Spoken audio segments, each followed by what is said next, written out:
ईश्वर को मानना आस्तिकता है। इससे कठिन है जानना। मानेंगे तो जानेंगे। उससे भी कठिन है पाना, प्राप्त कर लेना, मोक्ष को पा लेना, ईश्वर को पा लेना सबसे कठिन है। सबसे सरल एक उपाय है जो जिससे तीनों एक साथ हो जाए, मानना भी हो जाए, कुछ जानना भी हो जाए और पा भी सके, वो अनुभव करना, ईश्वर की अनुभूति करना।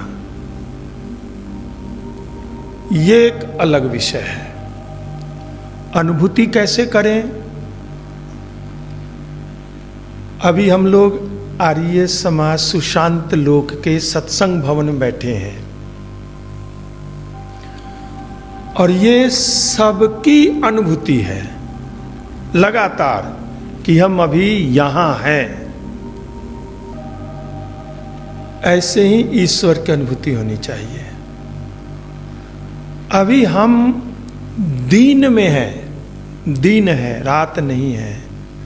हम बोल नहीं रहे हैं, जप नहीं कर रहे हैं कि दिन में है, दिन में है, लेकिन निरंतर हमारी अनुभूति हो रही है कि हम दिन में हैं। ठीक इसी प्रकार से ईश्वर है, इसकी अनुभूति होनी चाहिए।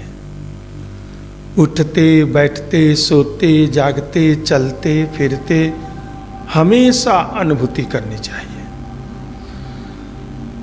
और ये कैसे हो, इसी पर आज हम चर्चा करेंगे। अनुभव कैसे करें, कुछ एक उदाहरणों के द्वारा। मंत्र है जिसको आज हम जो विषय को प्रतिपादित करने के लिए जो मंत्र लिए हैं वो है वायु अनिलम अमृतम मथेदम भस्मांतम शरीरम ओम क्रतो स्मर क्लीबे स्मर कृतम स्मर। 3 बार स्मराया। स्मरण करे, अनुभव करे, ध्यान करे ओम का, किए हुए कर्मों का और क्लीबे कल्याण के लिए स्मरण करें।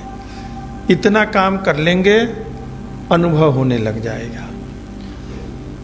जब हम संसार में विचरण करते हैं, कहीं भी जाते हैं, तो हम देखते हैं कोई बहुत अमीर है,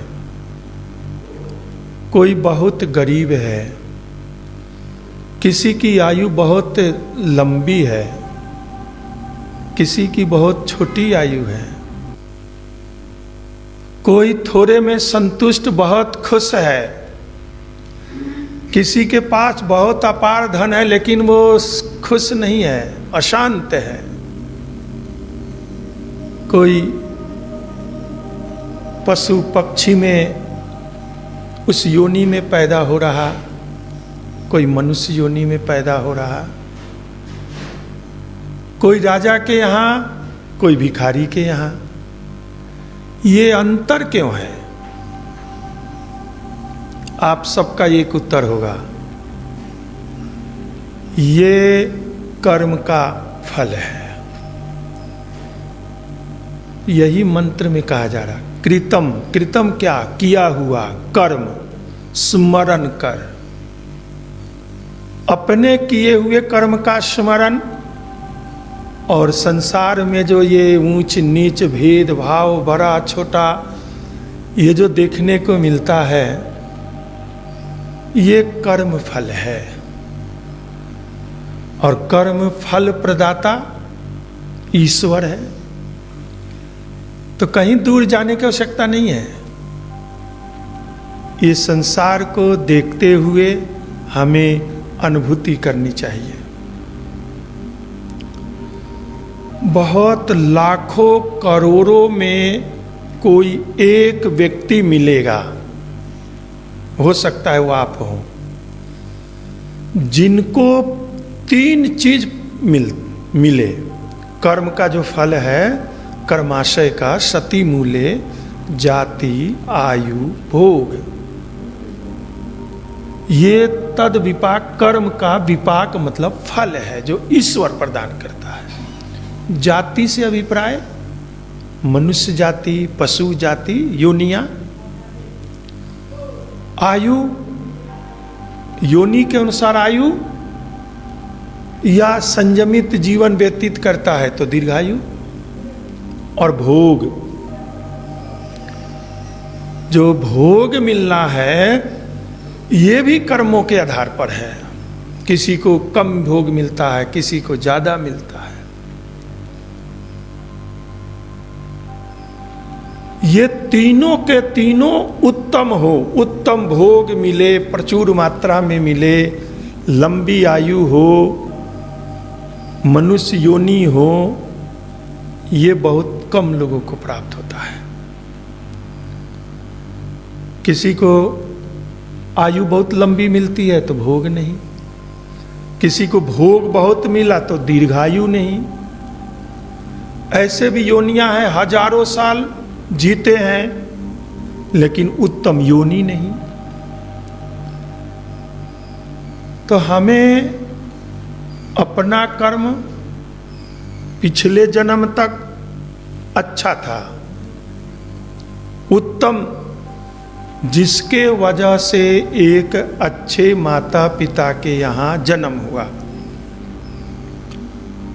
फिर हमारी शिक्षा दीक्षा, बढ़िया ढंग से पालन पोषण हुआ, ये हमारा भोग था। और आपकी अभी आयु ठीक है। तो ये तीनों मिला ईश्वर का धन्यवाद करना कि ये कर्म फल हमें प्रदान किया। कई वर्ष एक पुरानी बात है और ऐसे कई बार प्रश्न आपको उठेंगे, समाधान करूंगा।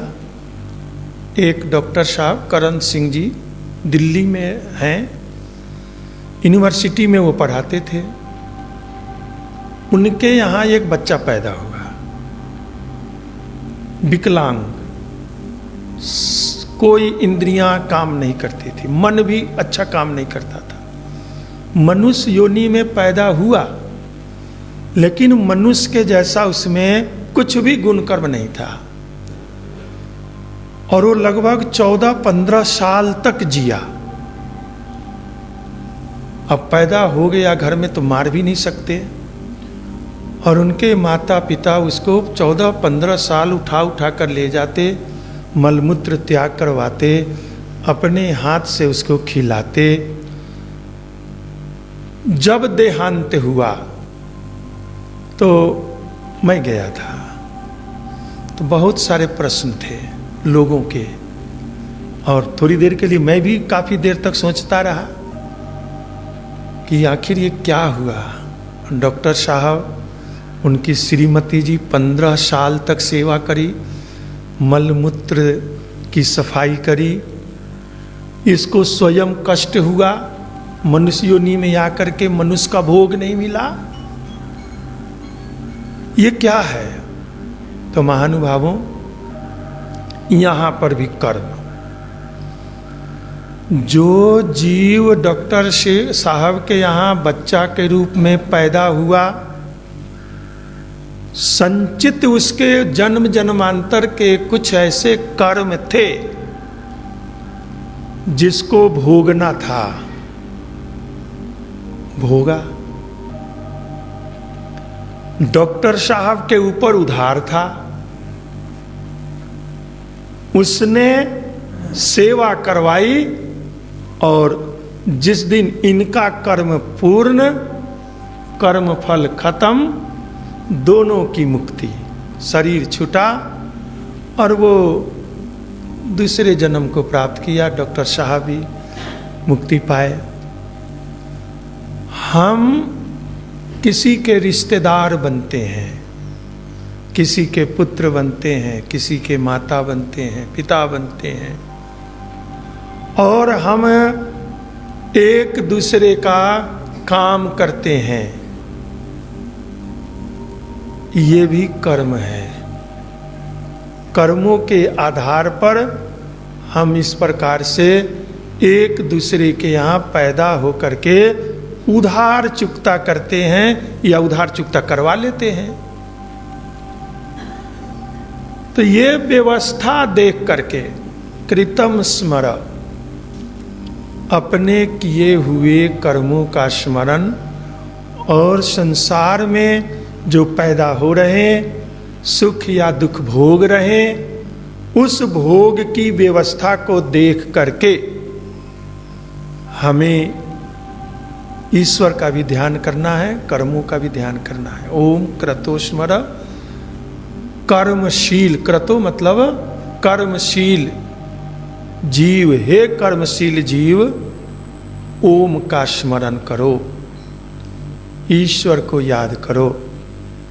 ये अनुभव करना है, उठते बैठते सोते जागते चलते फिरते।